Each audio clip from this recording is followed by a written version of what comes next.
من السخنة في الجنوب للدخيلة والإسكندرية ودمياط في الشمال، لشرق وغرب بورسعيد، العريش، أبو قير، وأخيراً جرجوب.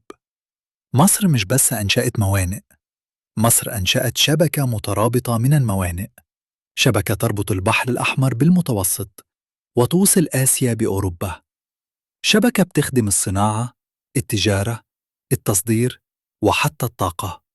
كل ميناء في الشبكة ليه دوره، كل ميناء مكمل للتاني، ومعاً بيشكلوا مشروع لوجستي عالمي بيغير شكل التجارة في المنطقة، وبيثبت إن مصر بقت قلب الممر التجاري بين الشرق والغرب.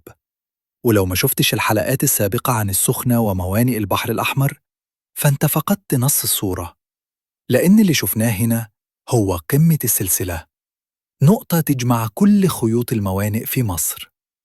لو عجبك اللي شفته دلوقتي، ما تفوتش بقية السلسلة.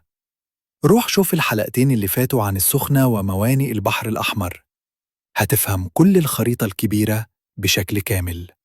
وفي كل حلقة هتكتشف تفاصيل لم تسمع عنها قبل كده، أرقام، مشاريع، وخطط عملاقة لمصر. اضغط اشتراك وفعل الجرس عشان ما تفوتش أي حلقة من السلسلة اللي هتغير نظرتك لمصر والتجارة العالمية.